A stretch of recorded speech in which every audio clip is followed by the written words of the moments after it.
Həmin salam millət. Ümid edirəm sağlığınız və hər şey qaydasındadır. Və Polşada iş axtaranlar üçün möhtəşəm bir video ilə geri qayıtmaq istədim. Çünki uzun müddətdir video çəkmirdim. Birinci olaraq qeyd etmək istəyirəm ki, Instagramda və WhatsAppda mənə yönləndirdiyiniz suallara görə çox təşəkkür edirəm. Bu həqiqətən mənə motivasiya olur. Çünki videolarımın kimlərsə tərəfindən izləndiyini görürəm.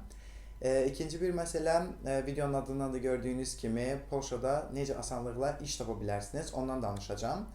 Məni tanımayanlar üçün özümü yenidən təqdim eləyim. Mən Xəzər, Polşanın Łódź şəhərində 2022-ci ildə gəlmişəm magistratura təhsili üçün. Bakalavrumu Bakı Dövlət Universitetində oxumuşam və hal-hazırda Polşanın Łódź şəhərində yaşayıb magistr təhsilimi davam elətdirirəm və dünyanın ən yaxşı 6-cı işıq şirkətində işləyirəm.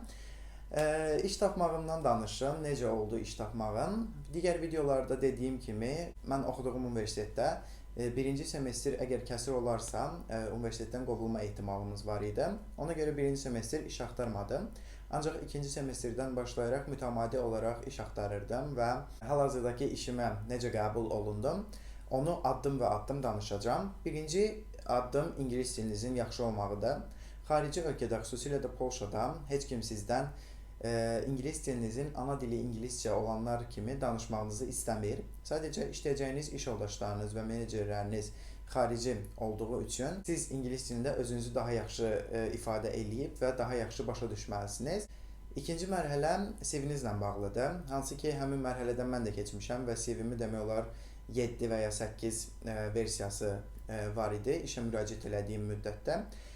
Çünki bəzən işə müraciət eləyəndə hansı tələbləri var, onlara baxmadan sadəcə müraciət eləmək üçün müraciət eləyirik. Amma bu bizim heç də uğurlu olacağımız mənasına gəlmir. Ona görə bütün işlərin hansı tələbləri var, onları yoxlayıb və CV-nizdə həmin maddələri qeyd eləsəniz, misal üçün maliyyə sahəsində işləmək üçün müraciət eləyəcəksinizsə, CV-nizdə həmin maliyyə ilə əlaqəli olacaq keywordslər əlavə eləməyiniz sizin üçün daha uğurlu olacaq deyə düşünürəm. İngilis diliniz yaxşı olmalıdır. CV-nizdə dediyim keywordlərə diqqət eləməlisiniz. Üçüncü mərhələ özünüzə güvənməlisiniz. Çünki hal-hazırda Polşada iş tapmaq o qədər asan deyil. Dəhşətli rəqabət var və hansısa bir işə müraciət elədikdə siz işdən rədd cavabı ala bilərsiniz. Ona görə özünüzə güvənib, yeni bir ölkədəsiniz, həyata sıfırdan başlamaq üçün gəlmisiniz.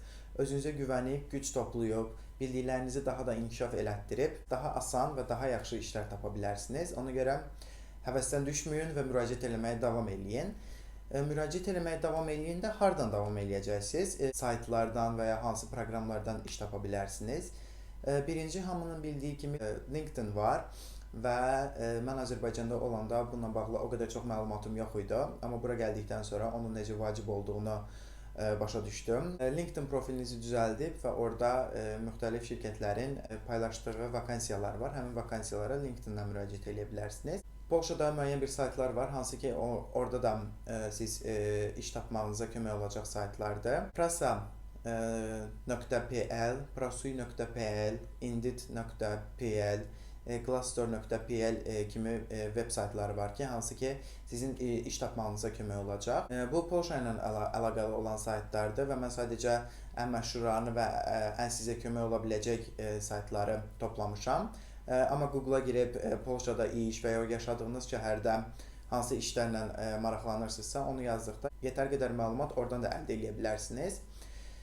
Sonuncu mərhələ refer olunmaqdır uşaqlar. Çünki mən bununla bağlı çox şey eşitməmişdim. Bura gəldikdən sonra çox məlumat ala bildim bununla bağlı. Hansı ki bir tanışınız və ya dostunuz bir şirkətdə işləyirsə, həmin şirkətin sizi tövsiyə eləyə bilər, refer eləyə bilər və sizin CV-nizi birbaşa həmin şirkətin CV bazasına yükləyib, oradan sizin daha asan iş tapmağınıza səbəb ola bilər. Əgər heç bir tanışınız yoxdursa və Polşada refer olunmağı necə tapa bilərsiniz? Facebook, WhatsApp qruplarında Polşada iş tapmaqla bağlı, yəni refer eləməklə bağlı çoxlu səhifələr var. Orada yazıb kiminsə sizdən refer olunmağını xahiş edə bilərsiniz. Və bununla bağlı utanmağa və ya çəkinməyə heç bir ehtiyac yoxdur. Çünki hər iki tərəf uğurlu çıxır bu məsələdən. Çünki əgər siz həmin şirkətə işə qəbul olunsanız refer vasitəsilə, həmin sizi refer edən şəxsə də müəyyən qədər bir pul ödənilir. Ona görə yəni hamı sevə-sevə sizi refer edə bilər.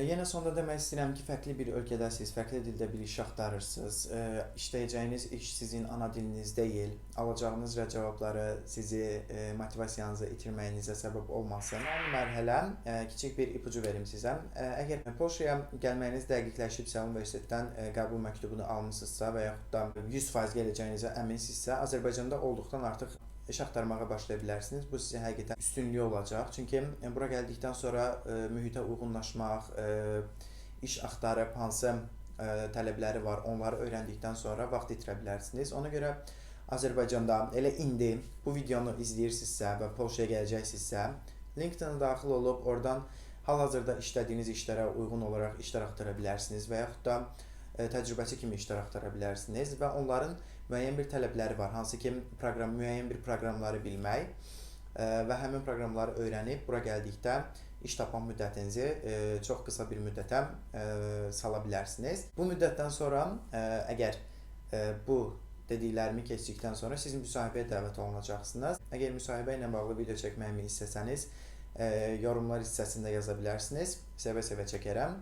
Eyni ilə CV ilə bağlı hansı CV-nizdə nələrə diqqət eləməlisiniz, onunla da bağlı video istəsəz, yorumlar hissəsində yaza bilərsiniz. İş tapmaqla bağlı bu qədər. Ümid edirəm ki, müəyyən qədər bir köməyim olur. Nəsə bir suallarınız olsa, yorumlarda və yaxud da Instagramda məni yönləndirə bilərsiniz. Bacardığımca cavablandırmağa çalışaram.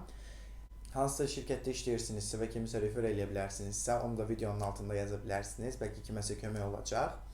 Bugünlük bu qədər. Özünüzə yaxşı baxın. Hələlik.